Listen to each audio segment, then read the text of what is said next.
Spoštovana gospa ministrica, doktorica Maja Makovec Brenčič, spoštovani vodja predstavništva Evropske komisije, dr. Zoran Stančič, spoštovana direktorica CMEPIUS-a, doktorica Alenka Flander, cenjene gostje in cenjeni gosti tukaj v dvorani, ter tudi vsi, ki nas spremljate v živo prek spleta. Dobrodošli na Erasmus dnevu, ki ga organizirata Nacionalna agencija za izvajanje programa za področje izobraževanja in usposabljanja v Sloveniji CMEPIUS ter predstavništvo Evropske komisije v Sloveniji. Kot že samo ime pove, smo današnji dogodek posvetili programu Erasmus+, ki je eden izmed najuspešnejših in najbolj prepoznavnih programov Evropske unije in prav v letošnjem letu praznuje že 30 let. V Sloveniji smo program začeli izvajati v letu 1999, ko so čez planke, če se smemo tako izraziti, pogledale prve slovenske šole, učitelji, učenci in študenti. Od teh prvih majavih korakov je minilo že skoraj 20 let in v tem času je program Erasmus+ postal nepogrešljivi del slovenskega izobraževalnega prostora. Kakšen pomen ima program za Slovenijo, pa bo povedala ministrica za izobraževanje, znanost in šport, doktorica Maja Makovec Brenčič. Gospa ministrica, izvolite. Prijazen pozdrav vsem skupaj in vsem nam čestitke za Erasmus+ dan. Vsi dobro vemo, kaj pomeni Erasmus in vsi tukaj smo ga, sem prepričana, na nek način živeli ali vsaj izkusili. In predvidevam, da vsi v dobro, z novo izkušnjo, z zanimivo izkušnjo in predvsem z veliko novega vedenja. Zato mi je, gospod dr. Stančič, prav veselje, da smo lahko danes tukaj vsi tisti, ki smo morda tudi soustvarjalci, hkrati pa tisti, ki verjamemo v to, da z Erasmusom korakamo naprej. Za prihodnost, predvsem naših mladih. Spoštovana direktorica, vem, da s tvojo celotno ekipo vsak dan dihaš prav za to in zato vsem hvala, da zmoremo tudi Slovenijo postaviti ob bok vsem ostalim evropskim državam, ki Erasmus ne le vidijo kot enega od ključev odpiranja vrat mladim v svet, ampak tudi enega od najboljših programov Evropske unije, ki je oplemenitil tudi v Sloveniji bolonjsko reformo. In prav v tem vidim prednosti za vse vas, za vse nas, seveda tako za mlade, kot tudi za vse mentorje, učitelje, profesorje, pedagoge, skratka vsakogar, ki se v programskem, mobilnem ali kakršnem drugem načinu znajde v soustvarjanju Erasmusa. 30 let mineva od začetka programa in lahko ugotovimo, da je v njem bilo v Sloveniji vključenih preko 600 strokovnih delavcev v vrtcih, 3800 učiteljev in strokovnih delavcev v osnovnih šolah, več kot 3000 osnovnošolcev, da ne boste mislili visokošolci, da smo v Erasmusu samo tam. Potem imamo 3800 srednješolskih profesorjev in strokovnih posameznikov, 8600 dijakov, 4100 profesorjev na višjih in visokošolskih zavodih in 13600 študentov, poleg tega še 2200 tistih, ki se izobražujejo v programih za izobraževanje odraslih. To so prepoznavne številke, ki kažejo, da je ta program res eden tudi najuspešnejših programov v Sloveniji. Včasih, ko se močno zavedamo pomena odprtih vrat,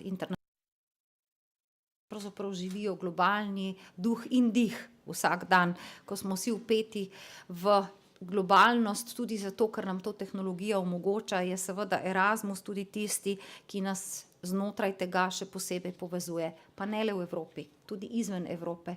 In Erasmus+ prinaša prav to, da lahko sežemo na druge kontinente, da lahko ustvarjamo programe, ki ali o katerih morda kakšne 2, 3, 5 let nazaj sploh še nismo mogli razmišljati, pa so danes vsak dan in sedanjost že v Sloveniji. Ne le na visokošolskem, tudi na srednješolskem področju, pa tudi v osnovnih šolah in vrtcih. In prav zato je Erasmus dan in seveda to 30 let je tisto, ki ga moramo obeleževati, predvsem na način, da gledamo naprej. kako še bolj učinkovito, še uspešneje, predvsem pa v dobro vseh uporabiti vse, kar nam Evropska unija tukaj nudi. In nudi nam veliko. Včasih morda mi malce oddaleč pogledujemo, joj, bomo to zmogli, bomo to znali pripraviti, včasih nas tudi kakšna administracija odvrne od tega, da začnemo razmišljati, joj, bi se tega sploh lotili ali ne. Verjemite, še vsakdo, ki se je tega lotil, je na koncu ugotovil, da je bila vsaka minuta napora in energije vložena v to vredna. Če ne za drugega, za vse tiste, ki so oplemenitili svoje izkušnje v multikulturnem svetu z zelo različnimi tudi osebnimi izkušnjami, profesionalnimi, še posebej pa s tisto posebno piko, ki jo lahko dodamo v svojo karierno pot. In ta je vse bolj vredna, tudi med delodajalci. Ne le vključitev v osnovne aktivnosti Erasmusa, tudi praktični načini usposabljanja so tisto, kar danes odlikuje Erasmus. In verjemite, delodajalci to vse bolj cenijo, štejejo, ne le v Sloveniji, tudi po svetu. In ker je duh mladih seveda danes svetovni duh, odprt duh, iskanje veliko novega, radovednega, potem tudi razumemo, da bodo vedno in znova iskali pot v svet. A tisto, kar moramo vsi skupaj zagotoviti, je, da ko se želijo vrniti, da imajo možnost, da pridete nazaj.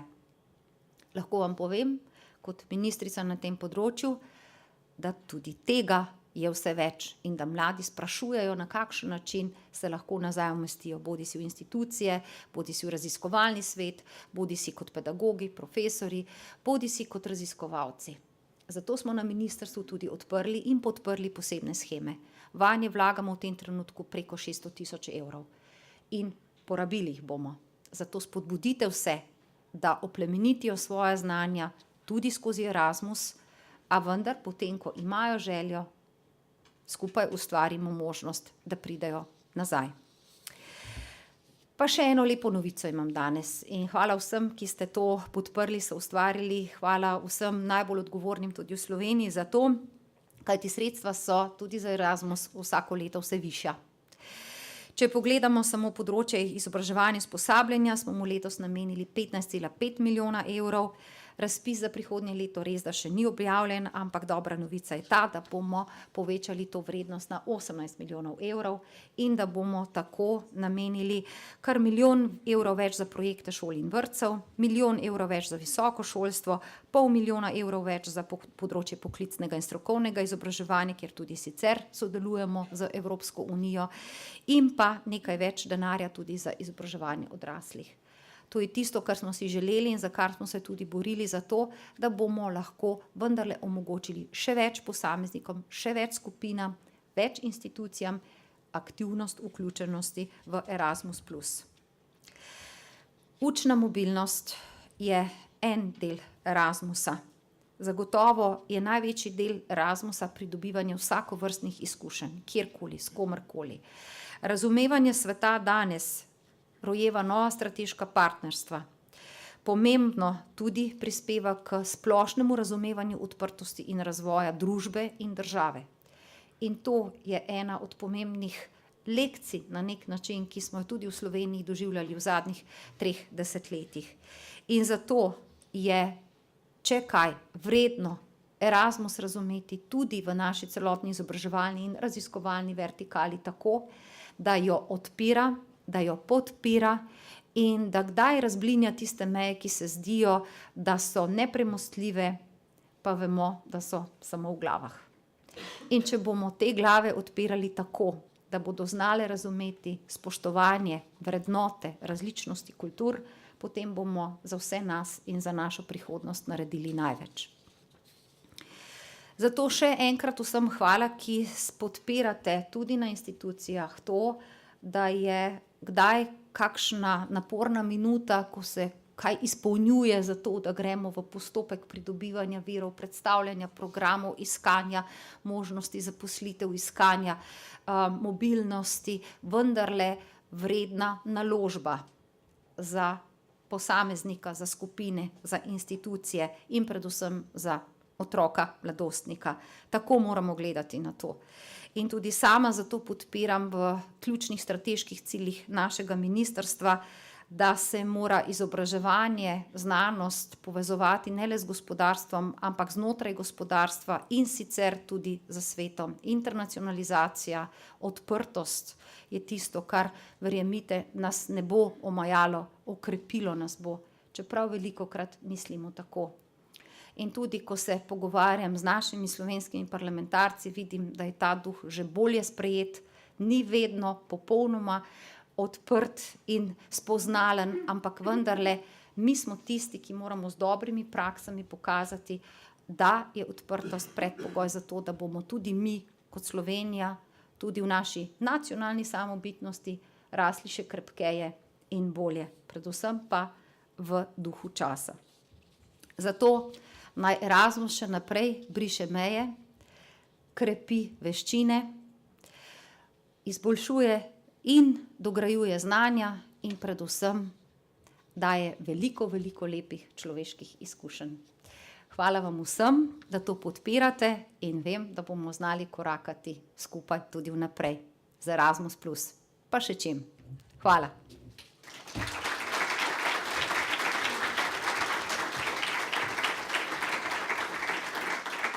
Hvala lepa, gospa ministrica, za te uvodne besede. Na oder pa že vabim dr. Zorana Stančiča, vodjo predstavništva Evropske komisije v Sloveniji in našega današnjega gostitelja. Izvolite.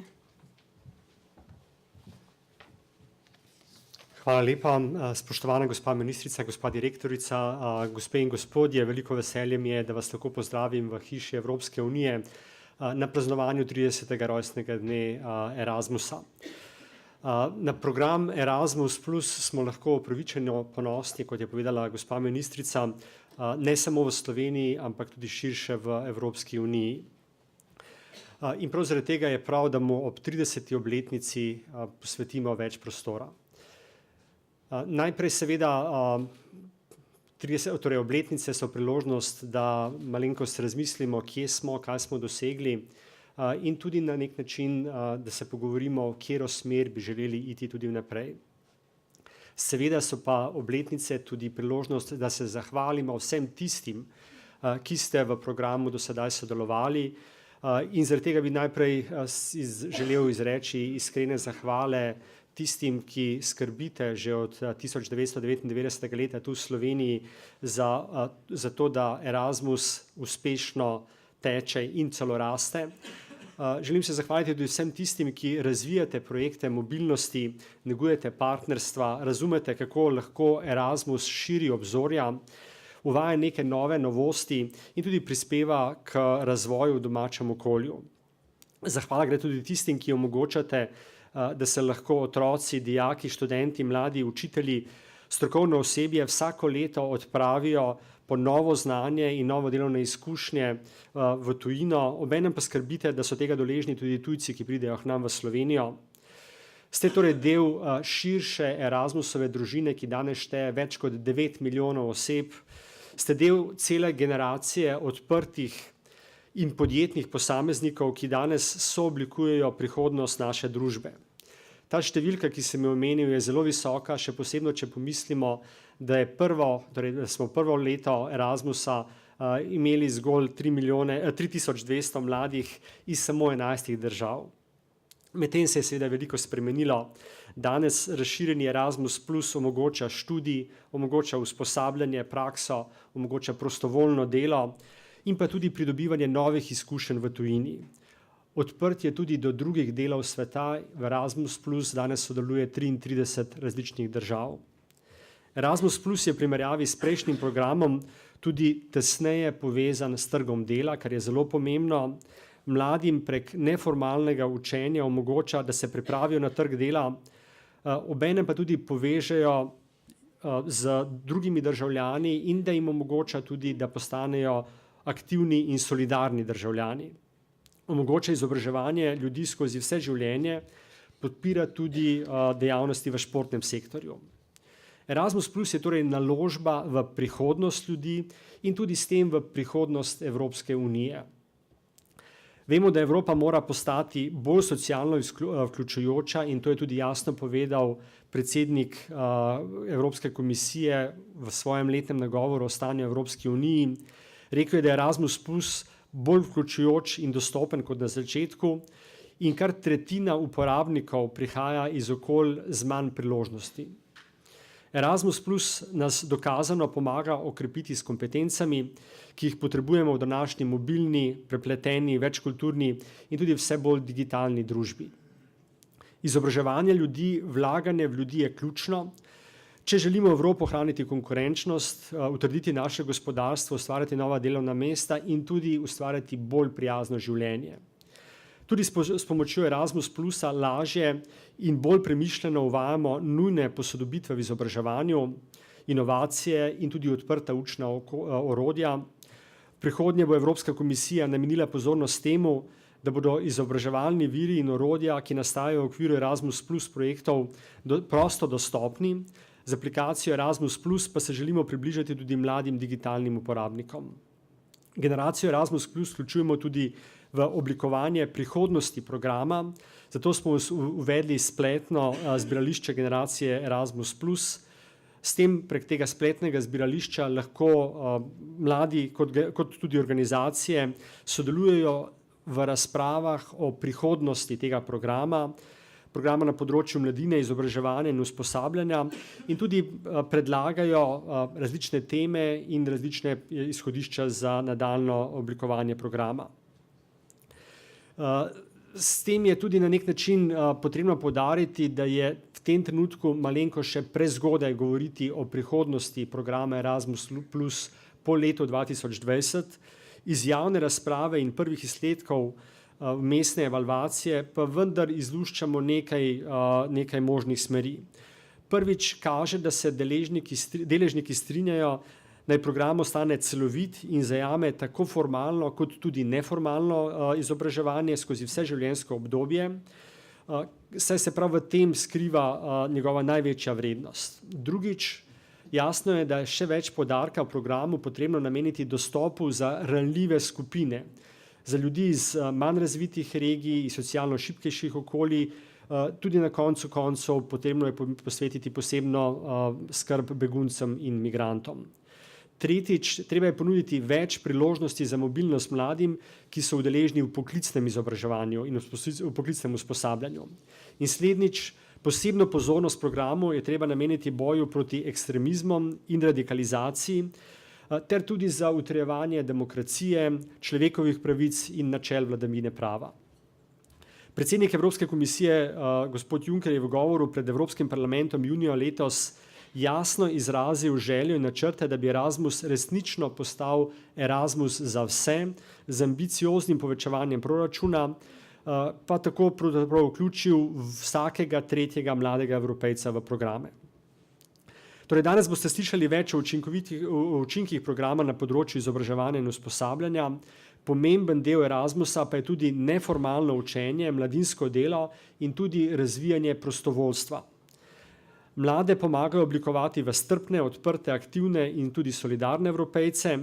Mladim želimo ponuditi več možnosti, da izrazijo in tudi udejanijo svojo solidarnost. Prav zato je Evropska komisija lansko leto predstavila Evropsko solidarnostno enoto. Vanjo smo do zdaj vključili že 30.000 mladih Evropejcev in program Erasmus Plus skozi mladinsko prostovoljno delo pri tem igra zelo, zelo pomembno vlogo. Za konec še enkrat lepe zahvale nacionalni agenciji CMEPIUS za odlično delo in sodelovanje pri pripravi današnjega dogodka. Zahvala seveda tudi ministrica, da nas je počastila svojo današnjo prisotnostjo in tudi predstavila svojo vizijo za prihodnost. Želimo pa tudi uspešno sodelovanje v nadaljnji diskusiji gradeč na odličnih izkušnjah, ki Slovenija ima v tem programu. Hvala lepa in uspešen dan.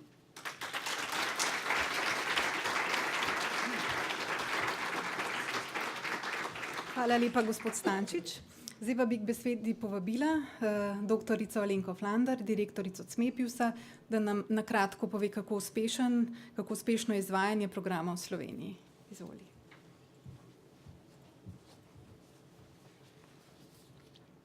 Najlepša hvala. Jaz imam zdaj načeloma to nehvaležno vlogo, da sem tretja v vrsti govornikov. In seveda sta že oba pred mano povedala večino tistega, kar bi vam sicer nekako želela povedati jaz sama. Zato sem že doma razmišljala, kaj v bistvu naj vam povem v primeru, da se to zgodi. In sem se glede na to, da letos obeležujemo 30-letnico programa Erasmus Plus, odločila, da vam povem slovensko zgodbo o Erasmus 30-letnici, ki je v bistvu 18-letnica. V Sloveniji smo, kot smo že slišali, z evropskimi programi na področju izobraževanja in usposabljanja začeli leta 1999, pravzaprav v drugi polovici leta 1999, tako da smo prvi pravi razpis izvedli šele leta 2000. Takrat sta za področje izobraževanja in usposabljanja bila dva programa, eden za področje splošnega izobraževanja in eden za poklicno izobraževanje.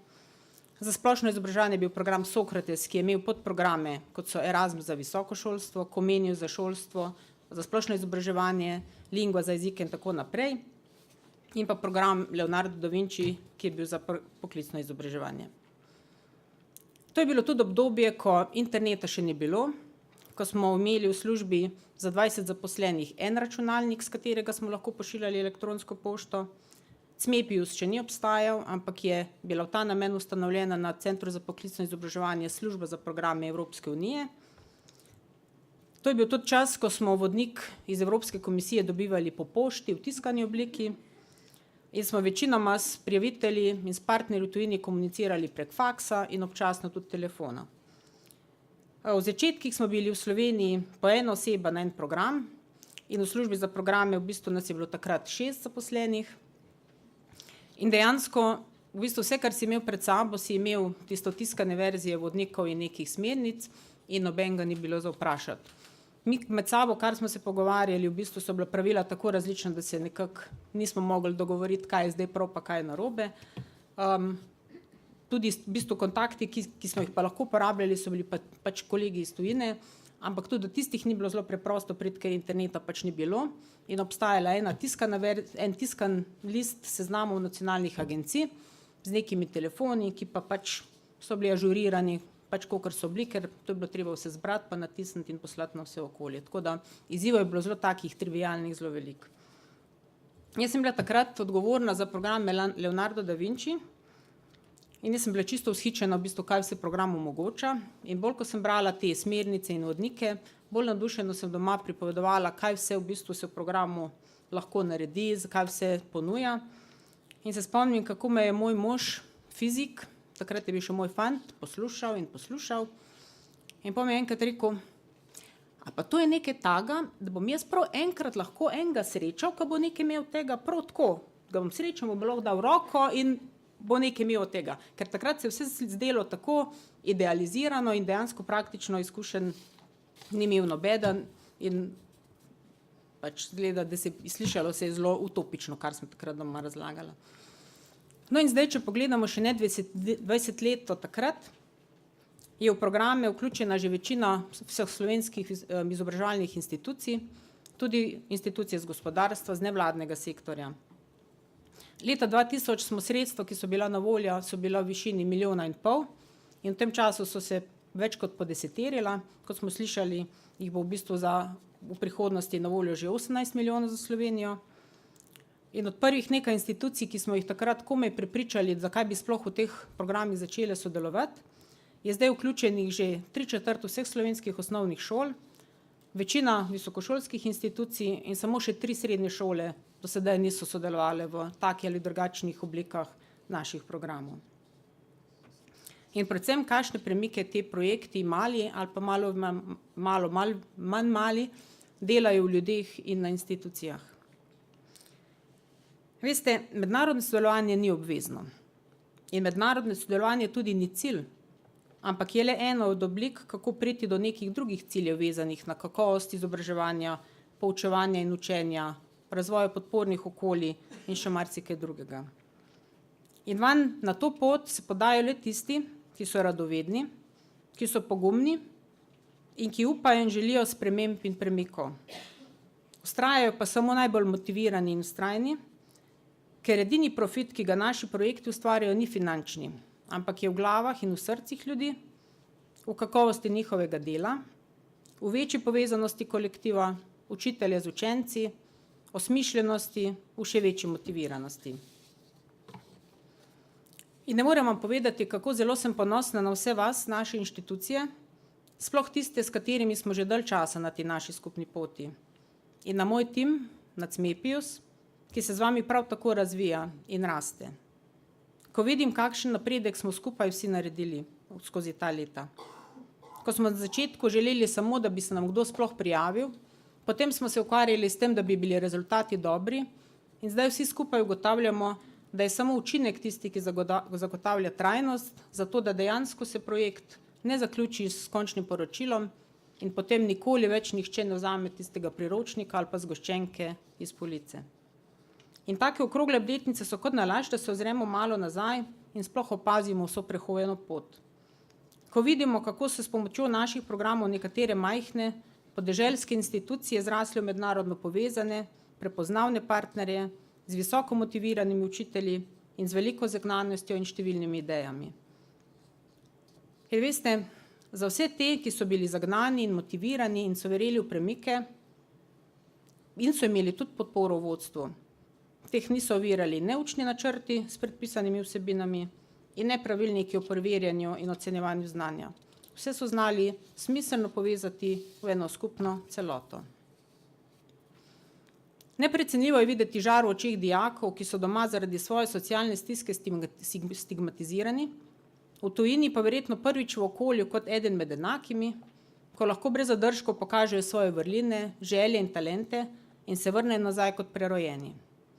In ko slišim primere, kot sem ga lani na eni od naših konferenc, ko je knjižničarka manjše lokalne šole razlagala, kako 2 leti nazaj brez moža ni upala sama iz Litije v Ljubljano, sedaj pa je bila že na številnih partnerskih sestankih širom cele Evrope. Takrat vem, da smo na pravi poti in da take programe rabimo in tega se zaveda tudi Evropa in sem prepričana, da jih bo v taki ali drugačni obliki še naprej podpirala, pa tudi slišali smo, da tudi že nekako so neki jasni indici, v katero smer bodo ti programi šli. Zato dobrodošli vsi, ki se v ta svet šele podajate. Hvala vsem, ki ste do sedaj z nami ta svet skupaj soustvarjali. In naj zaključim z besedami Simona Sineka. Kadar je treba vlagati veliko truda in dela v nekaj, za kar nam ni mar, se to imenuje stres. Trdo delo za tisto, kar pa ljubimo in nam veliko pomeni, se pa imenuje strast. Hvala lepa.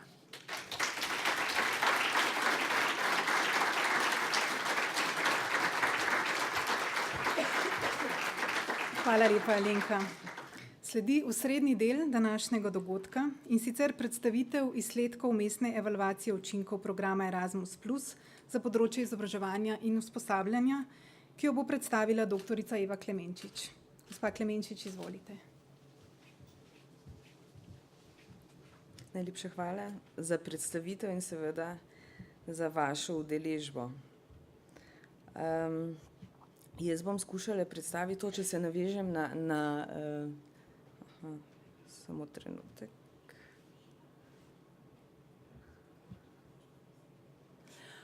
Na predhodnico, v bistvu, kar smo raziskali, kar smo želeli ugotoviti v vmesnem poročilu Erasmus+ programa v Sloveniji, je bilo ravno to.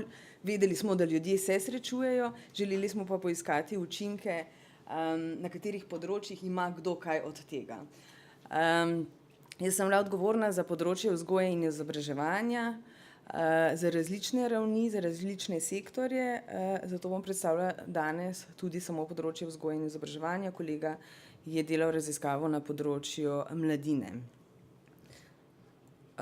Zelo na hitro bom predstavila ozadje vmesnega poročila, zakaj smo se tega sploh lotili, raziskavo in pa nekaj rezultatov.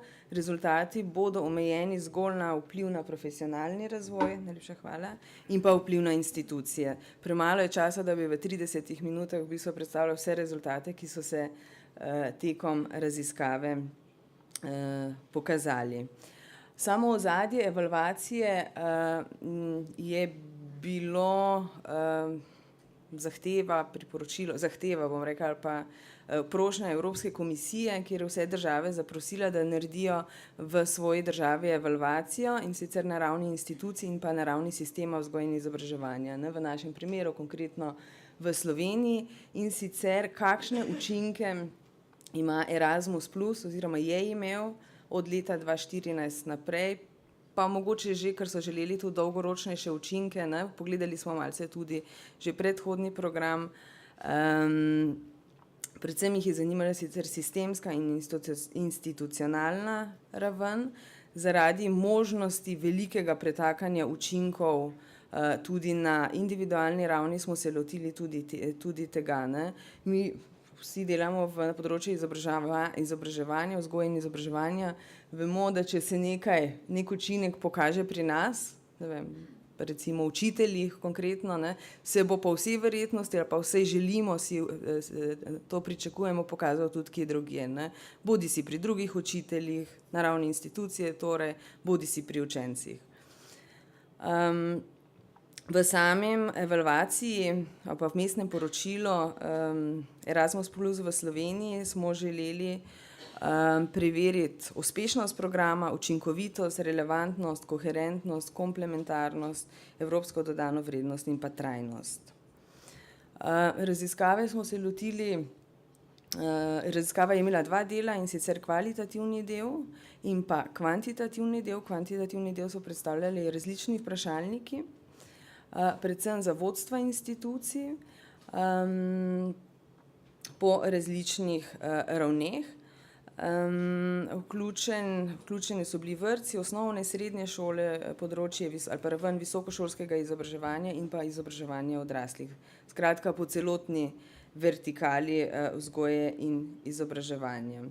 Kot že rečeno, danes predstavljam samo rezultate, pa še to zgolj nekaj rezultatov, učinkov ali pa vplivov na institucije in pa predvsem profesionalni razvoj strokovnih delavcev na področju vzgoje in izobraževanja.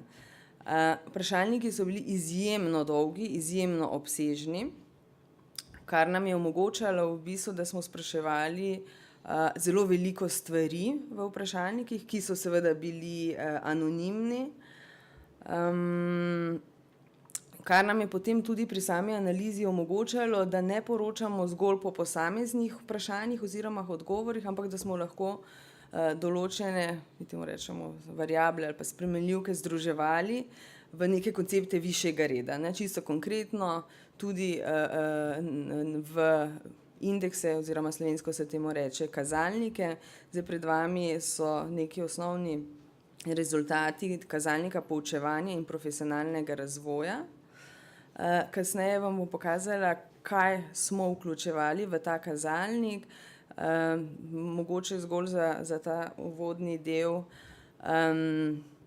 Kazalnik poučevanja in profesionalnega razvoja se pravi, kakšni so učinki Erasmus Plus projektov na poučevanje in pa profesionalni razvoj strokovnih delavcev, ki so zaposleni v vzgoji in izobraževanju, je pokazal pozitiven vpliv, pozitiven učinek, bilo je pa nekaj statistično značilnih razlik med posameznimi nivoji vzgoje in izobraževanja. Recimo med nivojem vrtcev in osnovnih šol. V osnovnih šolah, vodstva osnovnih šol so vpliv Erasmus Plus projektov na profesionalni razvoj njihovega strokovnega osebja v osnovni šoli zaznavali nekoliko bolj pozitiven v primerjavi z nivojem vrtcev. Potem kot statistično značilna razlika med skupinami se je pokazalo, ko smo primerjali srednješolski nivo in pa vse ostale nivoje. Tudi tukaj se je pokazalo, da vodstva srednjih šol zaznavajo ta vpliv nekoliko bolj pozitiven kot pa ostale ravni vzgoje in izobraževanja. Ne, se pravi, kot visokošolska raven, tudi vrtci, osnovne šole, izobraževanje odraslih. Zdaj, jaz sem namenoma spustila legendo, tega se nisem naučila znotraj Erasmus Plus, temveč ravno obratno, ampak samo zaradi tega, ker sicer vam ne bi mogla pokazati toliko rezultatov, ki se mi vendarle zdijo pomembni. Ne. Zdaj, prej smo govorili o kazalniku vpliva profesionalnega razvoja strokovnih delavcev. Tukaj je nekaj čisto konkretnih vprašanj, tako je razložila, v bistvu, kaj pomenijo te barve. Vsa vse te odgovore smo namreč oblikovali potem v kazalnik, da lahko rečemo, ne, kot sem rekla, da ne poročamo res po posameznih postavkah, po posameznih odgovorih, ampak da lahko rečemo, vpliv na profesionalni razvoj je, kot vidite, izjemno pozitiven. Z rumeno barvo je označen nivo vrtcev, modra osnovna šola, vijolična srednja šola, zelena visokošolsko izobraževanje in pa zadnja oranžna izobraževanje odraslih. Znotraj kazalnika ali pa pri vprašanjih, ki se nanašajo na strokovni razvoj oziroma učinek Erasmus plus na strokovni razvoj, smo jih denimo spraševali, morali so oceniti vpliv, bodisi negativen, bodisi pozitiven, tako kratkoročen kot dolgoročen, ali pa če nek projekt na posamezno postavko, posamezno vprašanje sploh ni imel vpliva po njihovem mnenju, in sicer medpredmetno povezovanje, uporabo novih učnih ali pa študijskih pripomočkov gradiv, seznanjenost z novimi oblikami, metodami poučevanja, uporabo raznolikih oblik in metod poučevanja. Zdaj, krepko so označeni tisti odgovori, ki so prevladujoči. Zelo na hitro v bistvu vidimo, da so prevladujoči odgovori nekako v kategoriji dolgoročno pozitiven vpliv. To pomeni, da so respondenti, se pravi tisti, ki so odgovarjali, še enkrat rečeno, to so bili pretežno vodstva posameznih zavodov, šol, vrtcev in tako naprej, mnenja, da je učinek programa oziroma čisto konkretno, na šolah imajo projekte Erasmus plus na strokovni razvoj njihovih delavcev, zaposlenih v zavodu, dolgoročno pozitiven. Kot vidimo, zelo visoko so cenjeni oziroma so odgovori, da so se udeleženci programa Erasmus plus in pa seveda konkretnih projektov vendar najprej seznanili z nekimi novimi oblikami in metodami poučevanja. Če pogledate zadnji kvadratek, izjemno visoka je potem tudi čisto konkretna uporaba teh raznolikih oblik in metod, ki so jih predhodno nekje v nekem partnerstvu dobili tudi kasneje. In sicer ne samo, da to uporabljajo, vodstva šol so povedala, da je ta učinek, ta vpliv dolgoročno pozitiven. Se pravi, uporabljajo takrat, ko denimo pridejo iz nekega izobraževanja v tujini, ampak uporabljajo tudi kasneje. Se pravi, je dolgoročen. Razvoj računalniških veščin oziroma IKT veščin, usposabljanje učiteljev v znanju tujih jezikov, sodelovalno učenje, ki ga kasneje potem tudi uporabljajo pri pouku oziroma na predavanjih. Zdaj, terminologija je malce prilagojena bila tudi v samih vprašalnikih glede na raven vzgoje in izobraževanja. Tudi tukaj vidimo izjemno velik pomik stališč, da so ti učinki na teh treh področjih, kot sem jih povedala, se pravi IKT, znanje tujih jezikov, sodelovalno učenje, izrazito pozitivni, predvsem dolgoročno pozitivni. Zelo veliko je tudi odgovorov tistih, ki so mnenja, da je kratkoročno pozitiven vpliv. Zdaj, če malce podrobneje pogledate številke, mogoče razen pri razvoju računalniških ali pa IKT veščin, kjer je delež odgovorov, da projekt, njihov konkretni projekt, ki so ga izvali na šoli, na to področje, se pravi razvoja računalniških veščin, ni imel vpliva. Zdaj, zakaj so taki odgovori? Lahko so enostavno tudi zato, ker tovrstnih projektov, ki bi bili fokusirani, osredotočeni na razvoj IKT veščin pri učiteljih ali pa drugih strokovnih delavcih, jih pač niso imeli, so imeli pač neke druge projekte. Vendarle, jaz bom rekla, jaz sem tudi s temi številkami, kar se tiče tega prvega kvadratka IKT veščine, zelo zadovoljna. Nekako, ko primerjam stanje slovenskega šolstva po drugih raziskavah, mednarodnih raziskavah, vendarle ugotavljam, da IKT veščine, sicer predvsem učencev, so ena od rak ran slovenskega šolstva, nekje do področja, ali pa vse jaz poznam do področja, vključujoč področje srednješolskega izobraževanja, kjer je razkorak ali pa primerjava z drugimi državami malce negativno oziroma vse to sliko daje. Ne. Tako da mene je v bistvu, so me že ti podatki zadovoljili, ne, da pa vendarle se dogaja tudi na tem področju, vendarle beležimo tudi nek premik pri teh IKT veščinah. Organizacijska klima, to je drugo področje, ki je prav tako kljub temu se pokazalo kot izrazito pozitivno, kot pozitiven učinek projektov Erasmus+. Mnenja so bila dokaj podobna, bomo pogledali tudi nekaj vprašanj kasneje. Povprečno stališče, če ga izračunamo po vseh nivojih, je prav tako, da je ta vpliv pozitiven, skratka, da imajo projekti pozitiven vpliv na organizacijsko klimo. Nekaj manjših razlik se je spet pokazalo, zelo podobno kot pri prejšnjem vprašanju, in sicer med vrtcem in osnovno šolo. Osnovna šola oziroma tisti, ki so odgovarjali za osnovno šolo, zaznavajo ta vpliv kot nekoliko bolj pozitiven, kot tisti na vrtčevski ravni.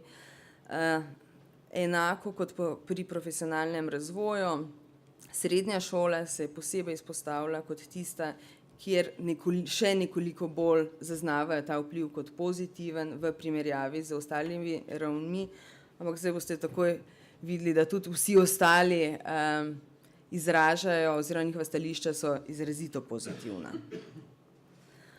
Kaj smo vključevali pod ta kazalnik organizacijske klime? Občutek pripadnosti zaposlenim skupnih s ciljem, kolegialnost med zaposlenimi, ne, ali se zdaj to po izvajanju samih projektov tudi kaj povečuje oziroma kakšen vpliv je, ali je morebiti celo negativen, da si zdaj manj pomagajo ali kaj takega.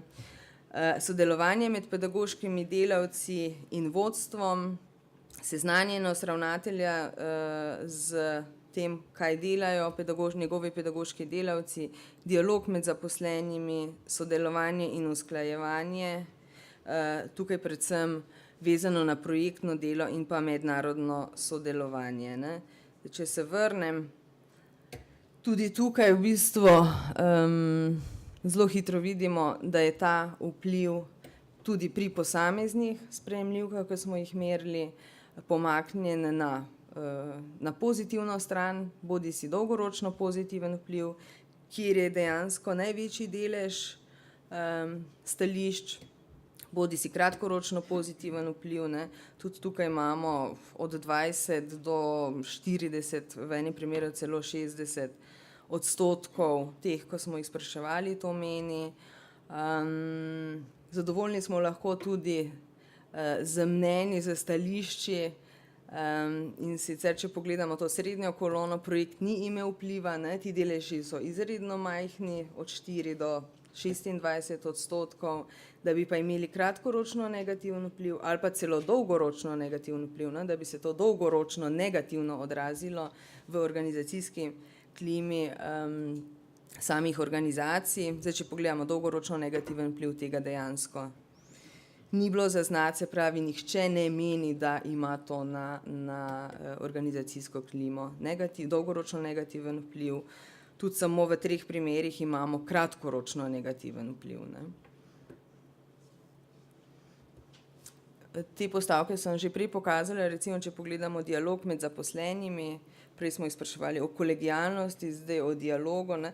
Nekatera vprašanja so bila, ali pa trditve, ne, na katere so odgovarjali, so bila zelo podobna, zato da smo primerjali, ne, če so kakšne razlike, veste, ali kdo obkrožuje kar tako, ne, pa se je zelo lepo pokazalo, no, da tista vprašanja, ko so si bila podobna, so respondenti tudi zelo podobno odgovarjali. Prepoznavnost v okolju, prepoznavnost šole, vrtca, praktično zavodov, vidimo kratkoročno pozitiven vpliv, dolgoročno pozitiven vpliv, sta prevladujoča odgovora praktično na vseh ravneh vzgoje in izobraževanja, v smislu projekt nam je pomagal, da je naš vrtec, šola, naš zavod v samem okolju bolj prepoznan. Enako z odgovori, projekt nam je pomagal, da je naš zavod bolj odprt do lokalnega okolja in seveda tudi širše. Pripravljeni smo tudi z lokalnim okoljem več sodelovati. Nacionalni projekti. Zanimalo nas je, v redu, zdaj sodelujete mednarodno, kaj pa potem, ali se to odraža tudi kje potem nazaj pri nacionalnih projektih, ne? Zato smo jih vprašali, ali so imeli projekti Erasmus Plus tudi kakšen vpliv, da ste se lažje odločili za neko temo sodelovanja v nacionalnih projektih ali pa za samo delovanje, ne? Je bilo to organizacijsko delovanje, mogoče zaradi tega lažje, ker ste že pridobili neke kompetence v okviru mednarodnega sodelovanja. In pa tudi, ali menite, da ste zaradi vaših predhodnih izkušenj v mednarodnem sodelovanju v projektih Erasmus Plus uspešnejši pri izboru v nacionalnih projektih. Zdaj pogledamo lahko dejansko, tudi tukaj se nam vse premakne na pozitiven vpliv, bodisi kratkoročno, bodisi dolgoročno, pa če se ustavimo samo pri zadnjem vprašanju, uspešnost pri izboru v nacionalnih projektih, če zelo na hitro preletimo vrednosti, ki so zapisane v odstotkih, vidimo, da respondenti vrtčevske, osnovnošolske, tudi delno potem že srednješolske ravni so o tem nekoliko močneje prepričani, da so uspešni pri izboru v nacionalnih projektih in da ima to dolgoročno negativen vpliv, kot recimo visokošolsko izobraževanje, izobraževanje odraslih, ampak pri njih vemo, da tako ali tako vse visokošolsko izobraževanje, ne, zahteva v bistvu delovanje na visokošolskih institucijah je taka, recimo, če pogledamo habilitacije, ne, brez mednarodnega sodelovanja praktično ne moreš obstati na sami fakulteti, ne. Drugo, zdaj raziskovali smo še kar nekaj stvari, tudi vseh ni zdaj tukaj pripravljenih, predstavljenih, recimo sodelovanje z drugimi zavodi, novimi projekti, tudi z starši na ravneh, kjer je bilo to smiselno, smo spraševali, visokošolcev seveda nismo spraševali, ali zdaj bolj sodelujejo z starši ali ne. Na ravni osnovne šole se je to pokazalo v bistvu kot izrazito pozitivno. Pedagoškimi delavci, raziskovalci, to je recimo bilo namenjeno visokošolski ravni, pokazalo se je, da je stališče takšno, da jim Erasmus Plus projekti, s tem, da se je treba zavedati, ne, visokošolska raven je vključena v precej večjem delu, tako v decentralizirane kot centralizirane akcije, ampak vendarle opažajo pri obojih ta pozitiven učinek, recimo, kar se je izpostavilo kot zelo visoko na visokošolski ravni, pisanje s tujimi avtorji, ne, da so jim projekti Erasmus Plus pomagali tudi pri tem. Ali pa druga sodelovanja z tujimi avtorji. Evropska dodana vrednost je bila prav tako pozitivno prikazana. Zdaj, kaj nas je zanimalo pod evropsko dodano vrednost, predvsem ozaveščenost strokovnih delavcev o skupnih evropski dediščini, evropskih kulturnih in seveda tudi moralnih vrednotah, spoštovanju različnih kultur in tako naprej. Nekaj tega je bilo že tudi povedano, ne, ob najavi, kam približno program namerava iti naprej oziroma kje so tiste središčne, osrednje vsebinske točke. Zdaj za konec ponavadi rečemo, ja, se je že super, vsi ti projekti, ne, ampak to pomeni v bistvu večjo obremenitev za pedagoške delavce, za vodstva, za vse nas, ki se tega gremo.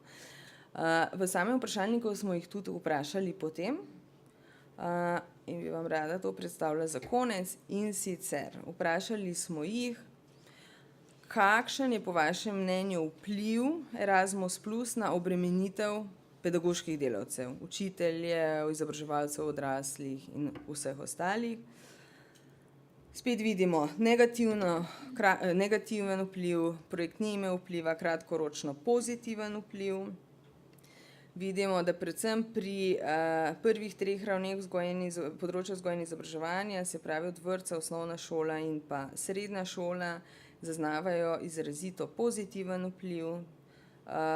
Malce se izmenjujejo odstotki pri dolgoročno pozitiven ali pa kratkoročno pozitiven vpliv.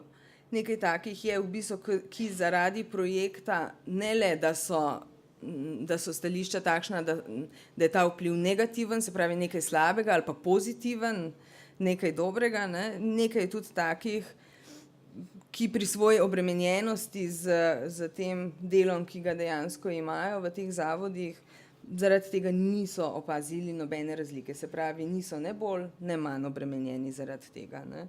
To sem prikazala prav zaradi tega, ker nekako zdravorazumsko vedno povežemo, projekti več dela, ne. Zdaj, rezultati v bistvu kaže, ali pa če vse pogledate, dolgoročno negativen vpliv ali pa kratkoročno, ne, odstotki so vendarle manjši, kot bi mogoče pričakovali. Zdaj mogoče še v zaključni pregled nad vsem, kar je bilo narejeno, kot rečeno, zdaj zaradi časovne omejitve sem vam predstavila zgolj nekaj teh podatkov. Jaz bom rekla, na določenih postavkah sem pričakovala pozitiven vpliv ali pa izrazito pozitiven vpliv, ne pa tako ekstremno pozitivnega vpliva, ne. Kar je seveda za sam program izjemno, za vse tiste, ki sodelujejo v programu. Zame kot za raziskovalce je bilo pa malo, kot raziskovalko je bilo pa malo težje, ne? Ker najlepše je raziskovati, interpretirati in tako naprej takrat, ko imaš nekaj zelo pozitivnega, nekaj zelo negativnega in pogledaš, zakaj je nekaj negativno, zakaj je pozitivno, primerjaš in se igra z številkami, ne? Tukaj tega igranja ni bilo. Prevladujoče mnenje je, da projekti programa Erasmus Plus so izrazito pozitivni, učinki so izrazito pozitivni. Zraven profesionalne ravni, organizacijske klime, nekih nadaljnih možnosti znotraj nacionalnih okvirov kasneje, ne, kjer vključujejo tudi izkušnje, ki jih imajo. Seveda na drugi strani mi tudi vemo, ne, da ko se prijavljamo v nacionalne projekte, moraš dokazati, da si že bodi si nekaj koordiniral, bodi si vsebinsko poznaš področje in tako naprej, ne, in to vse jim koristi tudi pri tem. Vse te rezultate teh različnih vplivov so potrdili kasneje tudi intervjuji, ker me je še malo bolj konkretno zanimalo, kako in kaj. Tako da to je to. Jaz sem s sabo danes tudi poročilo, tudi nekaj iz intervjujev, zdaj veliko vas je iz različnih področij ste, ampak pričakujem, no, da me boste malo pocukali za rokav, pa bomo pogledali malo tudi za področje, za raven, iz katere prihajate, z veseljem, no, ko pač žal vsega ni bilo možno predstaviti. Zdaj meni so rekli, da imam na razpolago še nekaj minut za vprašanja, zdaj ostalo so mi 4 minute, tako da z veseljem odgovorim še na vaše vprašanja, konkretna. Zdaj 4 minute bom tu stala, tako da boljše, da vprašate. Ja?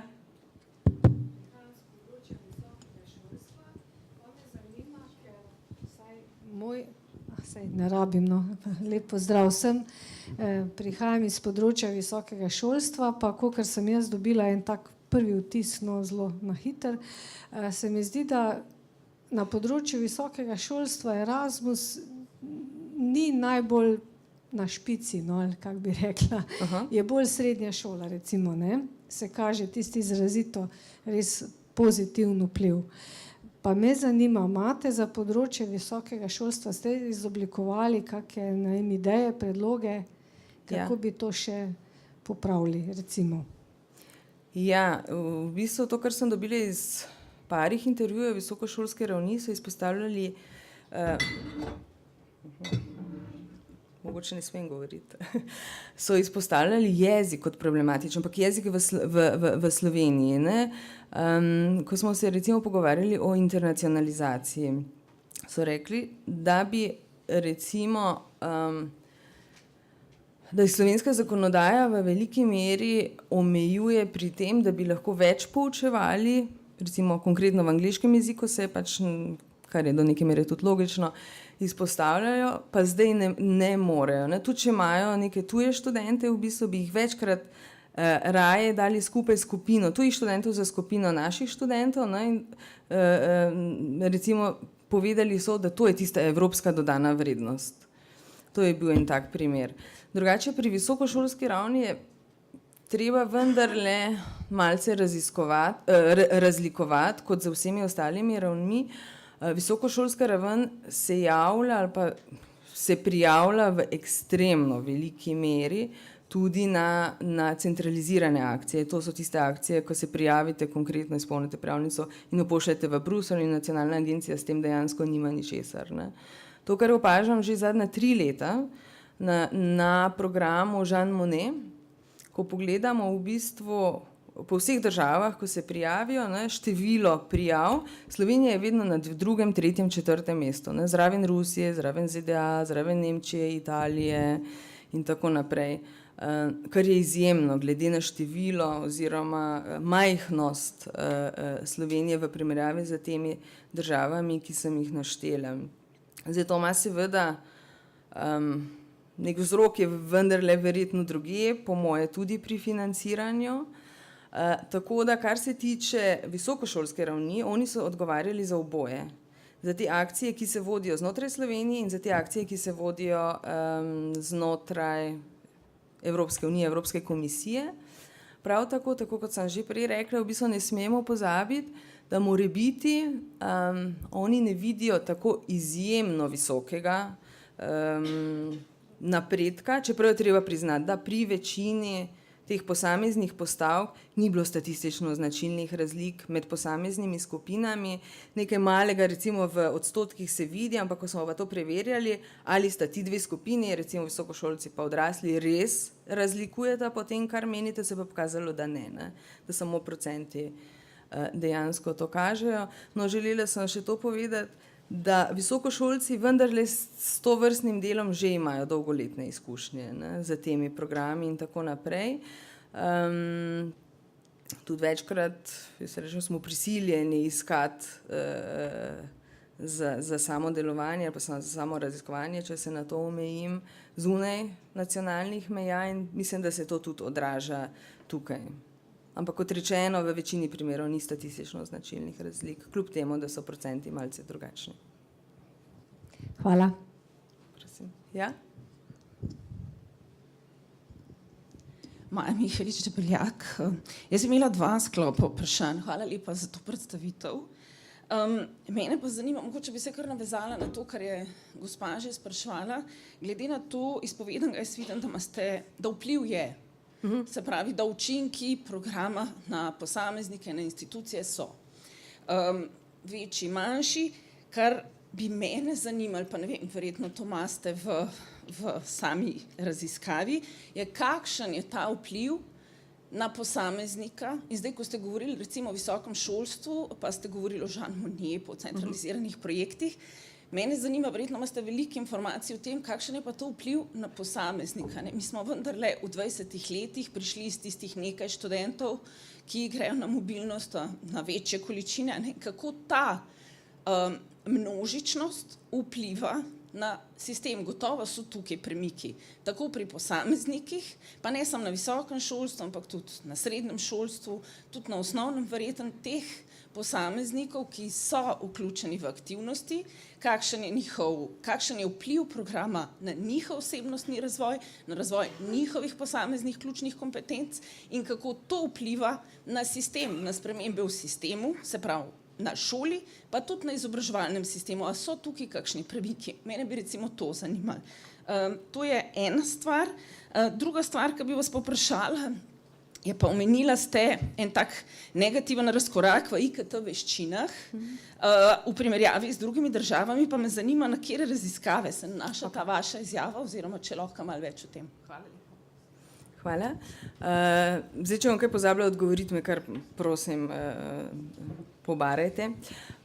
Nanaša se na raziskavo v srednji šoli 15-letniki PISA in nanaša se na specifično raziskavo, ki je preverjala računalniško in informacijsko pismenost med učenci 8. razreda, to je ICILS, International Computer and Information Literacy Study, kjer smo recimo ugotovili izjemno, ampak strašljivo nizko stopnjo učencev, ki so sposobni kritičnega mišljenja ob uporabi iskanja informacij na spletu. Tudi v primerjavi z drugimi državami, recimo teh učencev pri nas je bilo 0,2%. Tako da, ko smo najprej pogledali tabelo, ko se je zaokroževala, je bilo 0%. Ne? Smo mislili, pa kaj mi nobenega nimamo takega tukaj. Ne? Kasneje se je pokazalo, da je 0,2%, povprečje v Evropski uniji je pa 5-6%. Tako da, če primerjate ta razkorak, je kar. Druga, recimo, stvar, pa zakaj se mi vendar zdi vseeno pomembno, da se učitelji tudi udeležujejo ali pa sodelujejo v nekih projektih, ki uporabljajo IKT orodja. Teh v Sloveniji trenutno imamo nekaj v izvajanju, tako decentraliziranih kot centraliziranih, tudi teh, ki bi naj vodile kot eksperiment v morebitne spremembe politik na področju vzgoje in izobraževanja.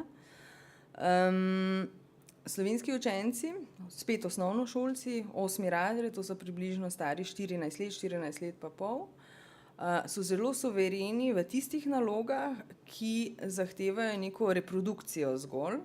Se pravi, preverjali smo tista okolja, če so učitelji zelo suvereni, pa znajo to pokazati, bodo slovenski učenci zelo na lahek način temu sledili. Ne?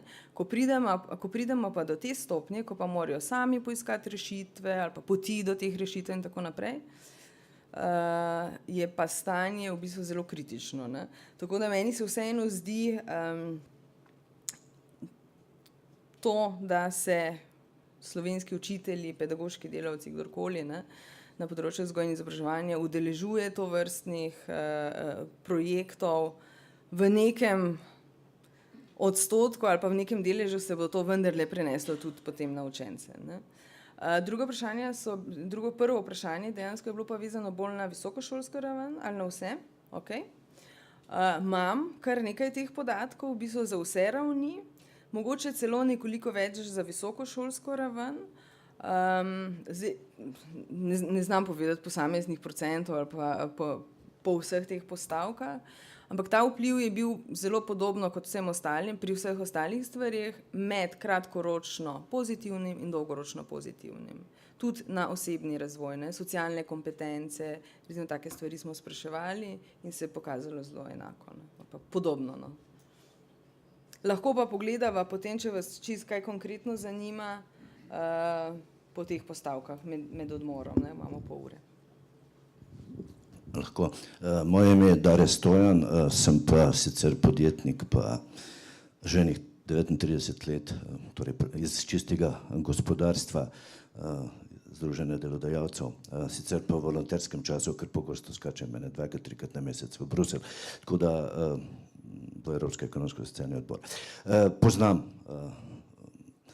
kakšne so smernice v Evropi in bi se predvsem na tisti del navezal uporaba IKT-ja v Sloveniji, pa morda celo širše, pa ne pričakujem, da lahko se vi odgovorite, morda potem še tudi kaj direktorica, namreč kaj v gospodarstvu mislimo o slovenskem izobraževalnem sistemu.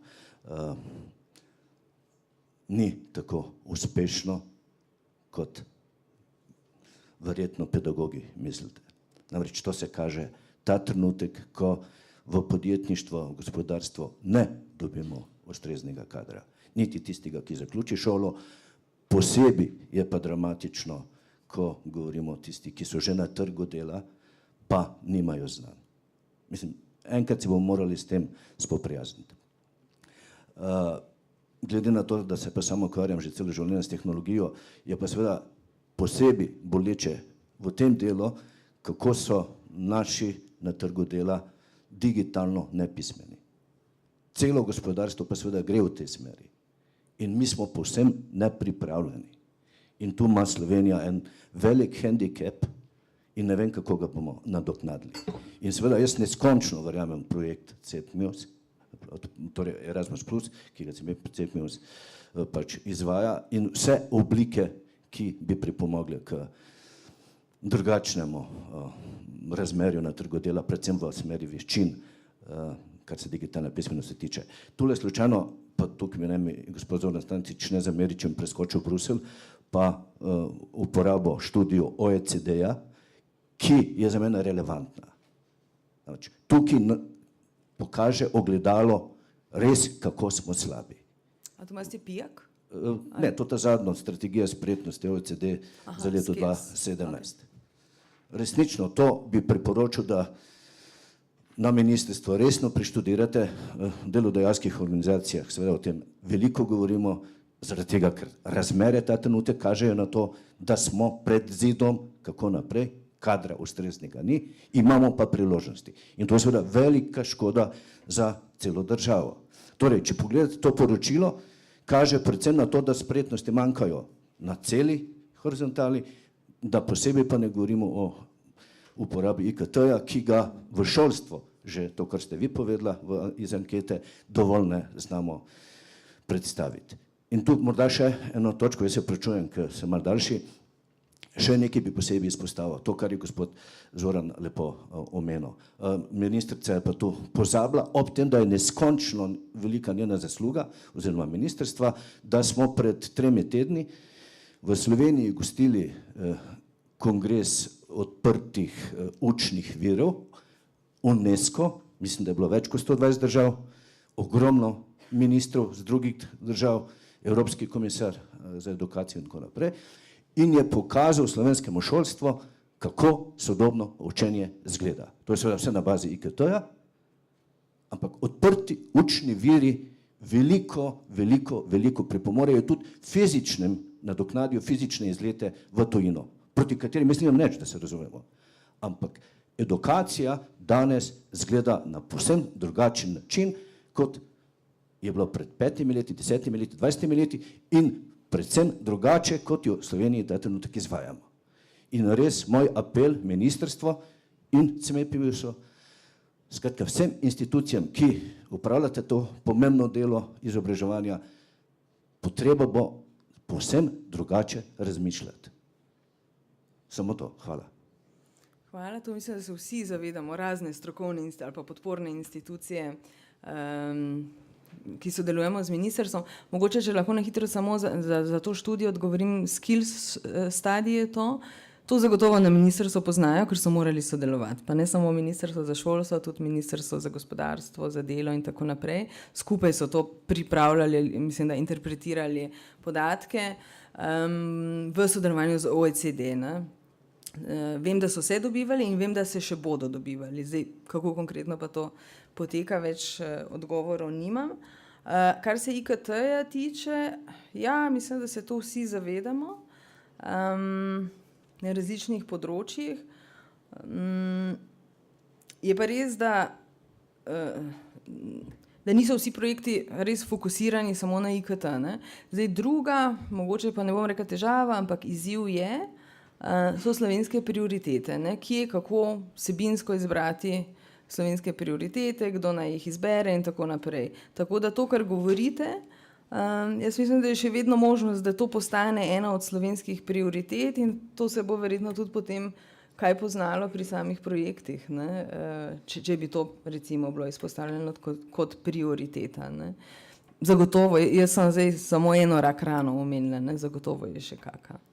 Zdaj za zaključek, ker nimamo več časa, da vam ne vzamem preveč časa za kavo, bi samo to povedala, no, da kar se tiče mojih konkretnih izkušenj v Bruslju sodelovanja, moram reči, da so izjemno navdušeni nad Slovenijo, nad različnimi programi, večkrat omenjajo in jaz sem zelo ponosna, če sedim tam v konferenčni sobi in potem povejo, no, zdaj bomo pa izbrali, oziroma smo izbrali en zgleden primer, Jean Monnet je bil, za diseminacijo, tako se to dela, poglejte si vsi ostali. Ne? Tudi kar se tiče same organizacije CMEPIUS, se veste, to zelo hitro pride v krog, ne? Po Bruslu se zelo hitro govori, katero organizacijo je treba bolj pogledati, ali pa katero državo, pa pri katerih projektih, prijaviteljev katerih držav, čeprav ne bom povedala, katerih držav. Tako da, kar se tiče Slovenske nacionalne agencije, v bistvu je deležna pohval, pa ne samo zunaj, včasih smo zunaj več deležni kot znotraj države. To se je pokazalo tudi v sami evalvaciji, kjer sem jih marsikaj spraševala, pa krošnjarila, kot jaz rečem, okrog po Sloveniji. So bili zelo pozitivni odzivi na sodelavce, strokovne sodelavce in pa tudi na samo organizacijo. Tudi ostali v bistvu opažajo, ker hodila sem, recimo intervjuvala sem ljudi, ki so, bom rekla, novi v Erasmus plus projektih, programu in tisti, ki imajo že dolgoletne izkušnje iz prejšnjih programov, iz prejšnjega programa, tudi opažajo, recimo, da se kakovost venomer dviguje in tako naprej, kar mislim, da je zelo dobro. Tako kot je celotna evalvacija v bistvu izpadla zelo dobro. So pa posamezne stvari, ki jih lahko še pogledamo z veseljem. Najlepša hvala.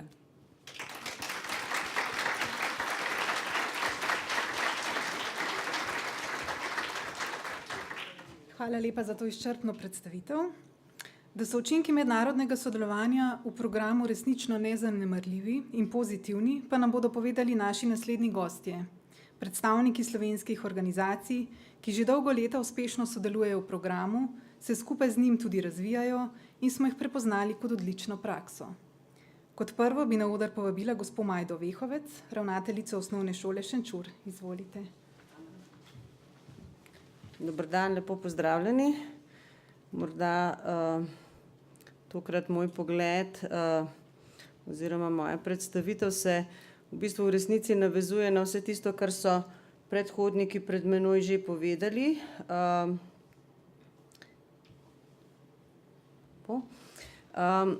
Želela bi predvsem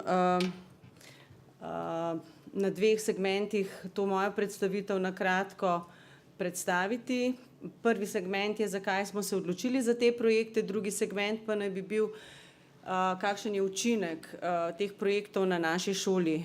Šola Šenčur je podeželska šola v bližini Kranja, precej velika, imamo vrtec in šolo, 820 učencev v šoli in 330 otrok v vrtcu.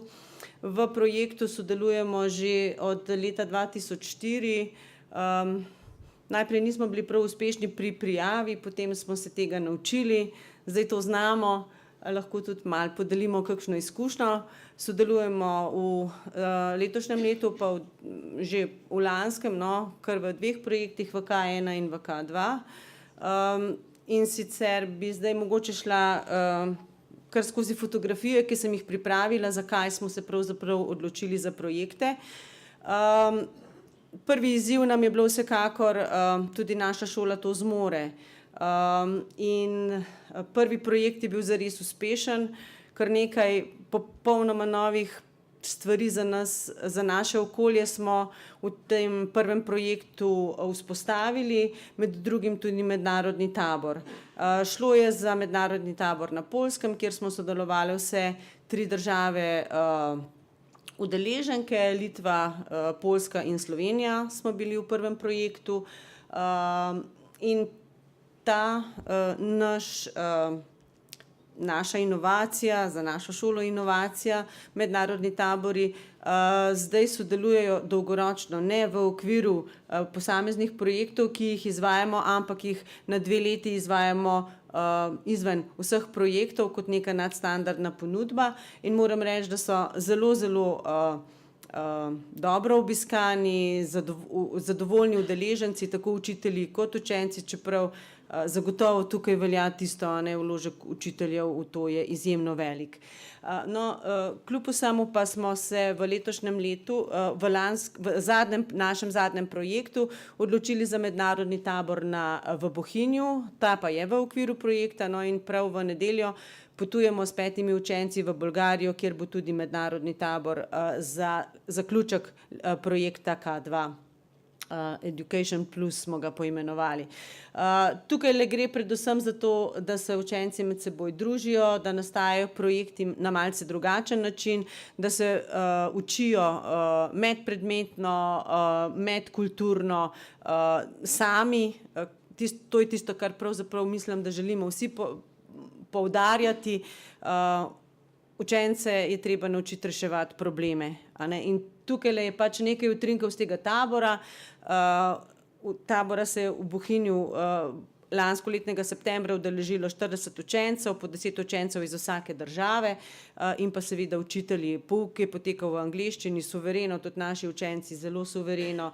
Nekaj je bilo tudi izletov, peljali smo jih v Postojno, na Bled, sam Bohinj jim bil zelo všeč, na Vogu so šli, našo šolo so si prišli pogledati. Tako da res moram reči, da je tabor zelo uspešen, nekaj takih predstavitev tukaj kaže tudi na to iznajdljivost oziroma podjetnost, ki smo jo tudi nekako vpletli v naš projekt. Kaj so si izposodili, so si tam eno kozo, ki se je pasla, da so pač svoje stvari lahko predstavili. Mešane skupine so bili, tukaj ena naša učenka, pa iz vsake države po eden, tako da res so morali med seboj sodelovati na tak in na drugačen način. Nastali so zanimivi plakati, zanimive predstavitve, delovali smo tako na izobraževalnem nivoju v zvezi z vrednotami, z idejo Evropske unije, kot prijateljstva, angleščine, poznavanja Evrope, poznavanja šolskih sistemov, različnih udeleženk, tako da mislim, da smo zares dosegali vse tisto, kar smo si zadali in še več. No, morda pa samo še gospodu, ki je prej rekel, da nam manjka nekih znanj in tako naprej.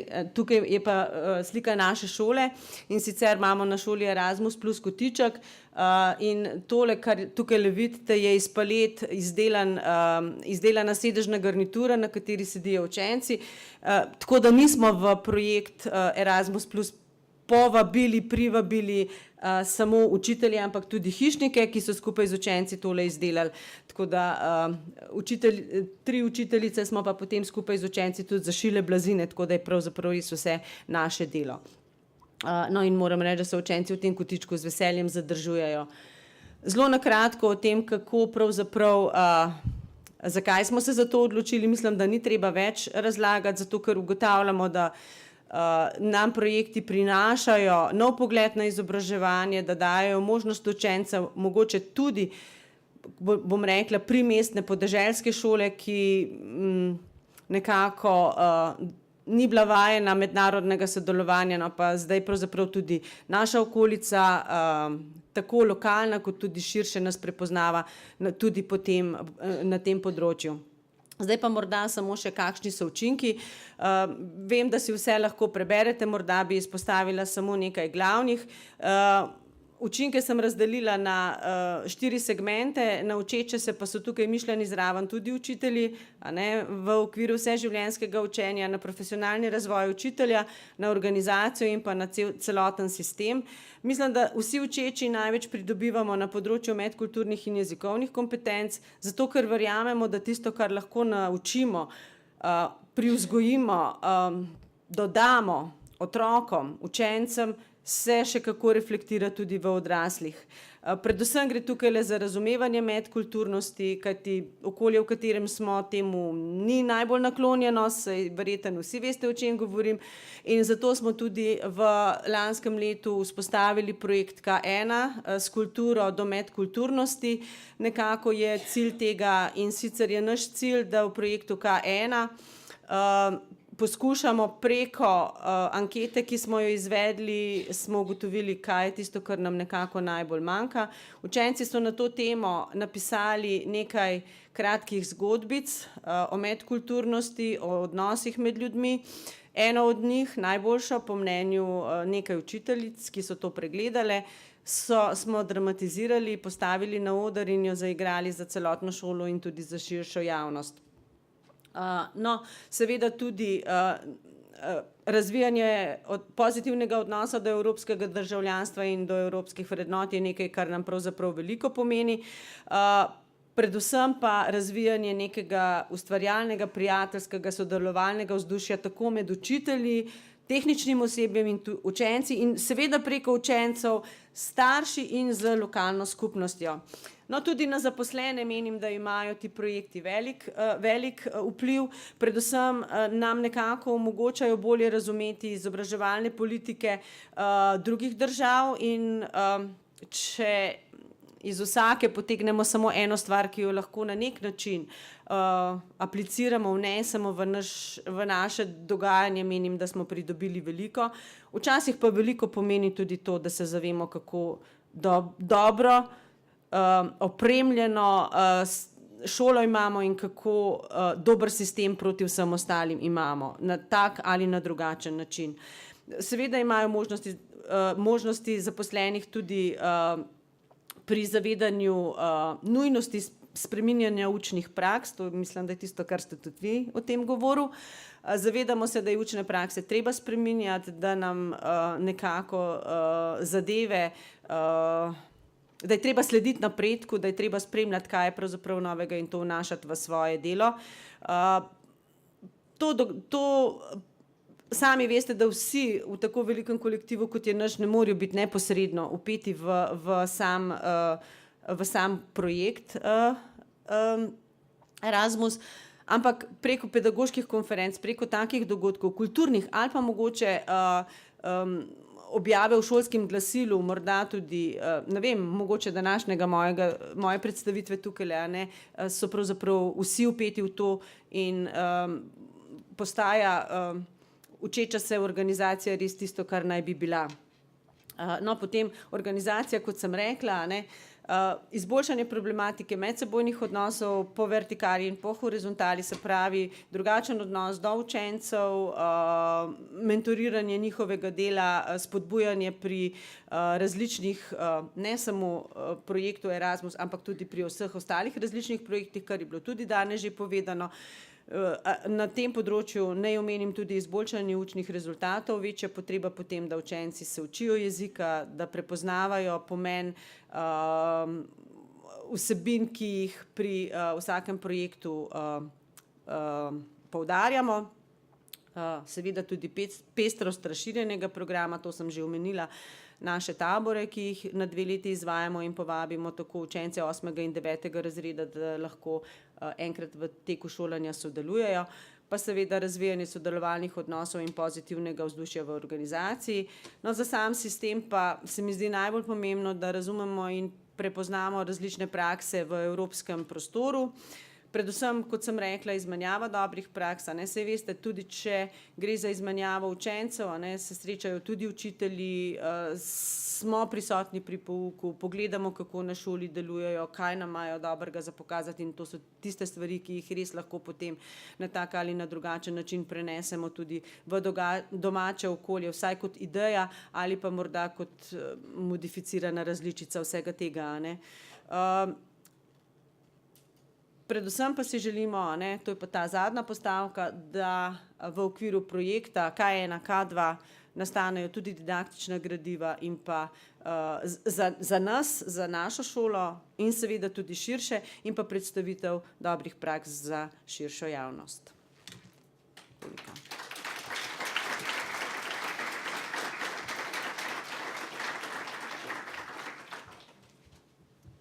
Hvala lepa za vašo predstavitev.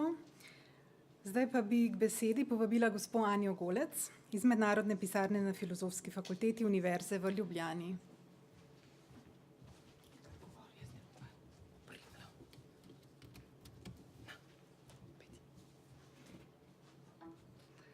Pozdravljeni, hvala za vabilo, da imam priložnost tukaj govoriti o programu Erasmus na naši fakulteti.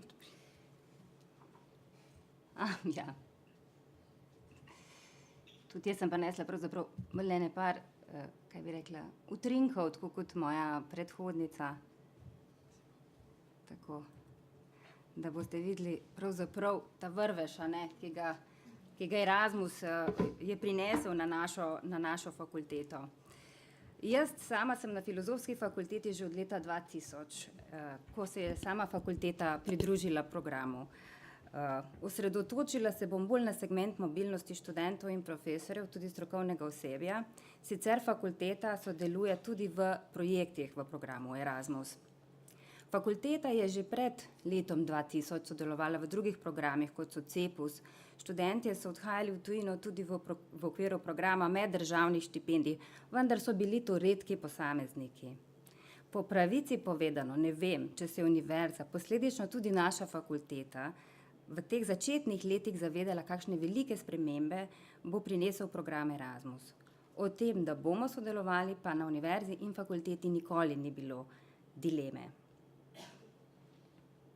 Od začetkov, ko smo poslali v tujino in sprejeli po tistih nekaj študentov, po faksih in papirnati pošti s prijavnicami, je množičnost programa Erasmus prinesla spremembe v organizacijskem smislu, kot tudi v pogledu na svet, odprtosti in vključevanju, tako na sami fakulteti, kot širše v družbi. Na veliko članicah Univerze v Ljubljani, med drugim tudi na Filozofski fakulteti, ki smo ena večjih članic, so se vzpostavile pravzaprav nove službe, ki so začele pokrivati to področje, saj je bilo delo s tujimi študenti in izvedbo razpisov za mobilnosti potrebno nekam umestiti. Hkrati pa je bilo to delo tako specifično, da ga vsaj na večjih članicah ni bilo mogoče le dodati obstoječim delovnim nalogam zaposlenih v drugih službah. Tako sva trenutno na naši fakulteti, v moji pisarnici, naši pisarnici, zaposleni dve, ki pokriva v to področje, poleg samega Erasmusa seveda vse druge programe mobilnosti in tudi razpise z področja internacionalizacije. Na oddelkih, imamo jih 21 na naši fakulteti, smo uvedli oddelčne koordinatorje. To so profesorji, akademsko osebje, ki so na vsakem oddelku zadolženi za izvedbo akademske plati izmenjave in se ukvarjajo tako s prihajajočimi, kot tudi odhajajočimi študenti. To je naša podaljšana roka na oddelek. Na začetku je bila največja zagata urediti priznavanje teh obveznosti, ki jih študentje v tujini upravijo, to na nacionalni agenciji dobro vejo. Vsi so se strinjali, da je zelo dobrodošlo, da študente gredo v svet, ampak izpite pa nekaj doma naredijo. Tukaj smo s pomočjo nacionalne agencije, Univerze v Ljubljani in obeh pristopov, torej veliko dela od spodaj navzgor in pritiskov od spodaj navzdol, uspeli te zagate rešiti in na Filozofski fakulteti imamo pravzaprav sistem nekega avtomatiziranega priznavanja, kjer študenti že na podlagi podpisanih študijskih sporazumov imajo naprej zagotovljeno priznavanje teh obveznosti, vkolikor se te svoje dogovorjene obveznosti v tujini tudi opravijo. Nimamo posebnih komisij več za to, enostavno študentje predložijo potrebne dokumente in postopki se speljejo. Študijskim izmenjavam se je kasneje pridružil tudi razpis za upravljanje praktičnega usposabljanja v tujini, ki naj bi študentom omogočal lažji prehod na trg delovne sile. Ta razpis v zadnjih letih pridobiva vedno večjo zveljavo, saj študentov priporočamo, da izkoristijo ta program in si pridobijo praktične izkušnje. Pomembno se mi zdi, da študente seznanimo, da so te mobilnosti nekakšna predpriprava na kasnejše življenje. Namreč, ko jih vodimo skozi te razpise, dokumentacijo, roke, prijavo, imajo študenti vedno tako imenovano varnostno mrežo ljudi, na katere se lahko obrnejo, na ljudi, na katerih opomnijo na roke, na dokumente, na kako se izpolnijo obrazci, kadarkoli imajo težave ali zagate. Tega, kar vemo v kasnejšem življenju, ni več. Takšna izkušnja jih opolnomoči v več pogledih. Eno pomembnejših je tudi, da so se sposobni spopasti z birokracijo, funkcionalno pismenostjo, da zadevo speljejo od začetka do konca. In potem vidite na temle nekem poročilu naše študentke na praksi, kaj priporoča svojim kolegom. Prav tako nas je kot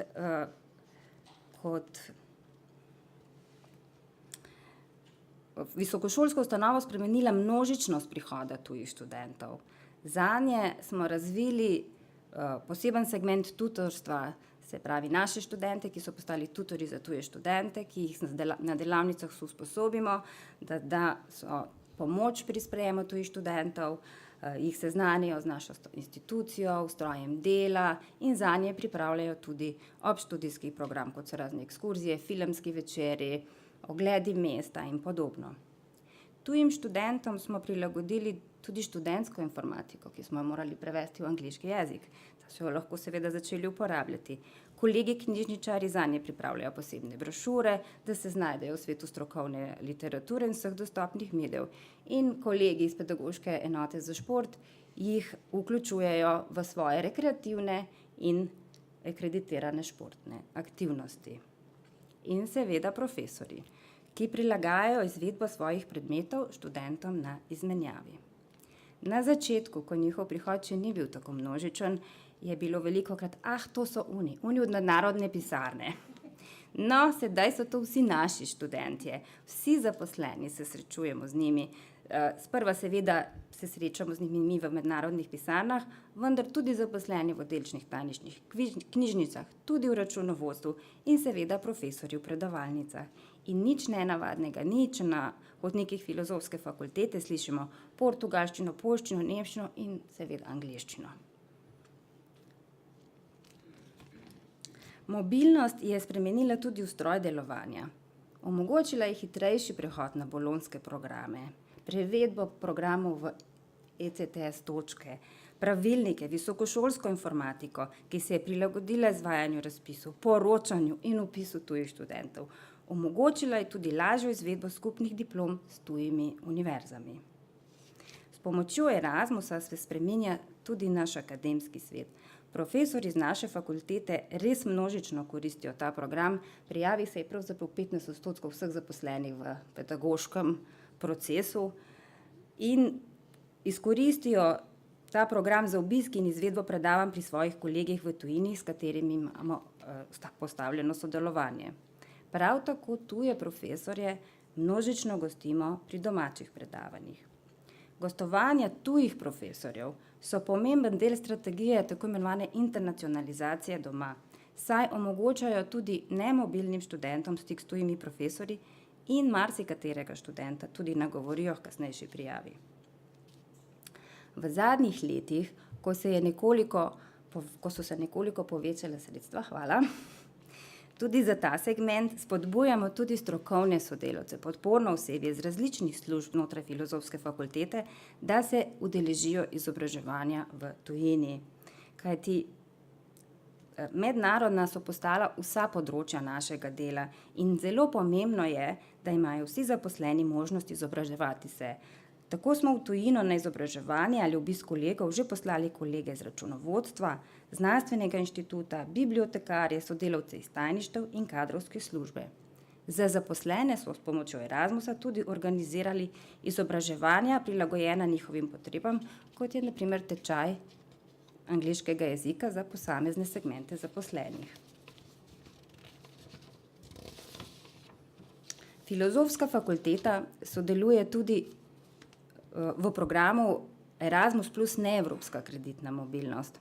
V bližnji preteklosti in bližnji prihodnosti se tako še bolj odpiramo v svet, saj gostimo ali še bomo gostili študente iz Nigra, Maroka, Ukrajine, Argentine, Rusije, Malezije, Združenih držav, Japonske, Kazahstana in sigurno sem še kaj pozabila.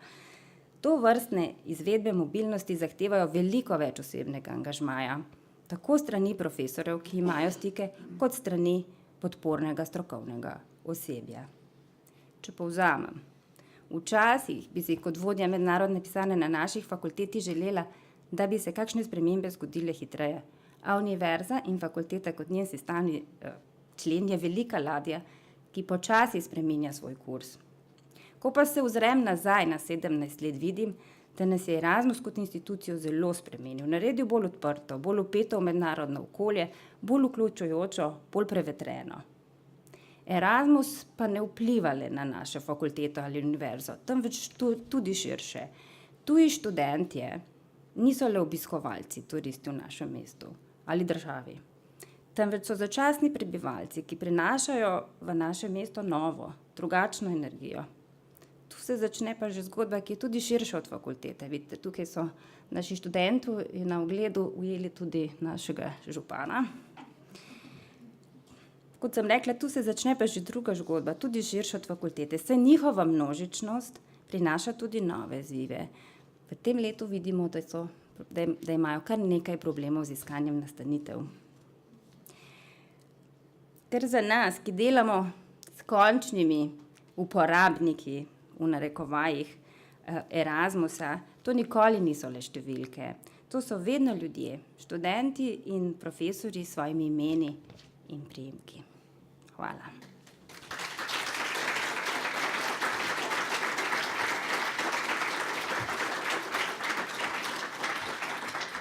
Hvala lepa.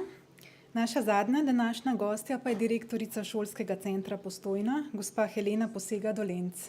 Izvolite.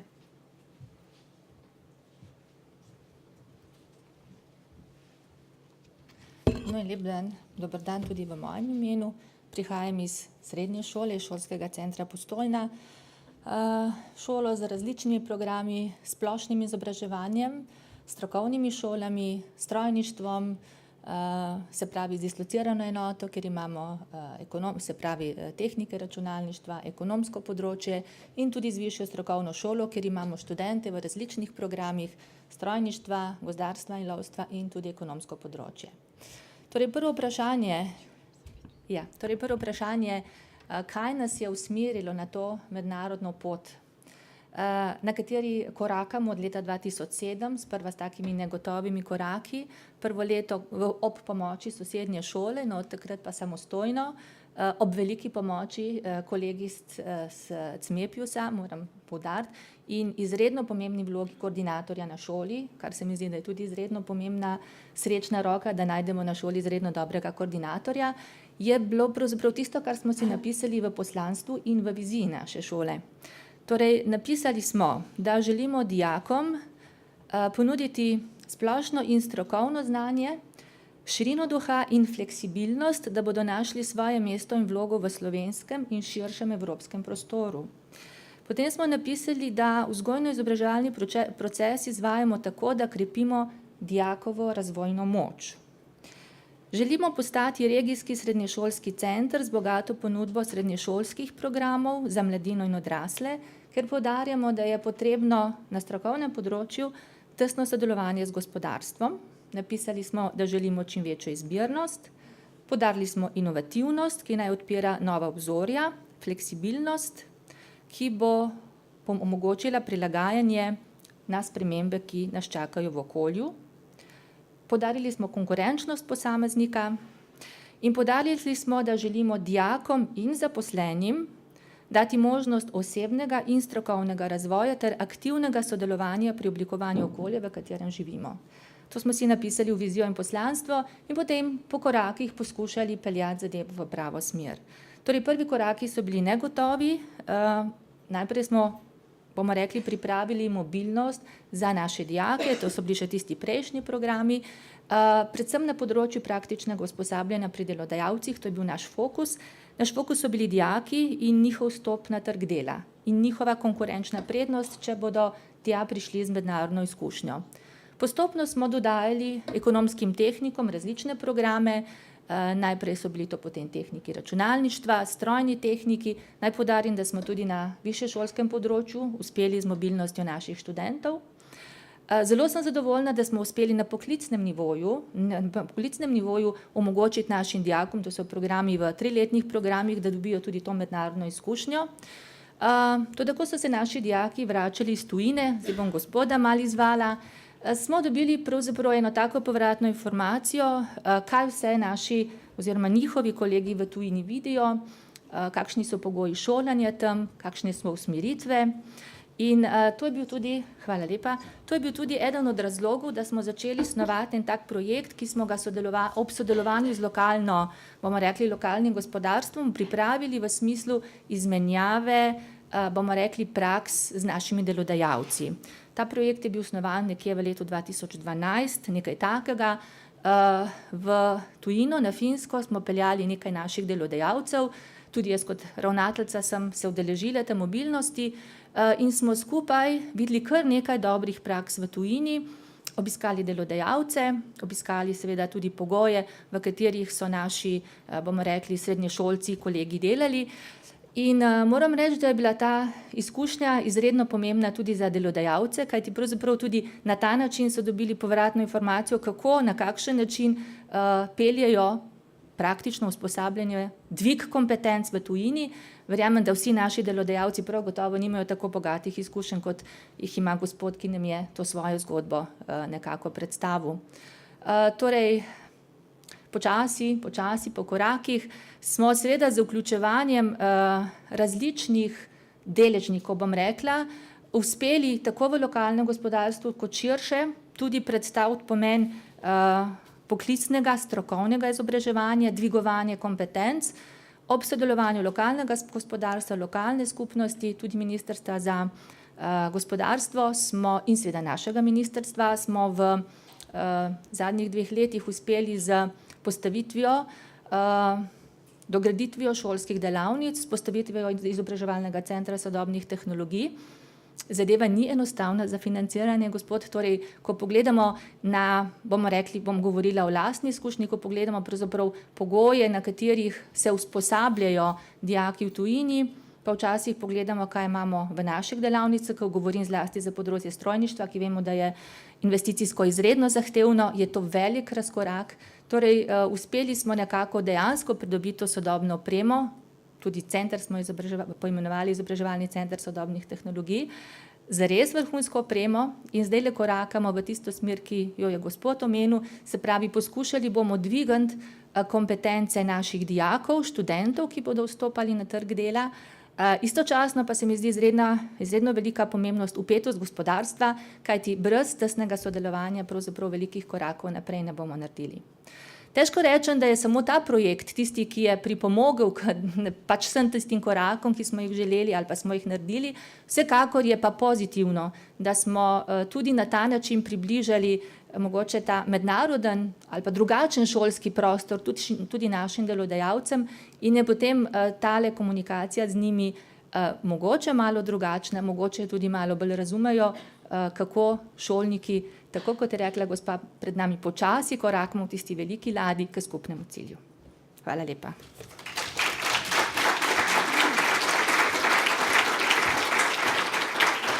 Hvala lepa. S tem smo zaključili prvi del dogodka. Še enkrat hvala vsem govorcem in seveda vam, dragi gostje, za pozornost. V odmoru, ki sledi, vas čaka pogostitev. Ob 12. uri pa nadaljujemo splošno predstavitvijo programa Erasmus+. Hvala lepa in lepo druženje.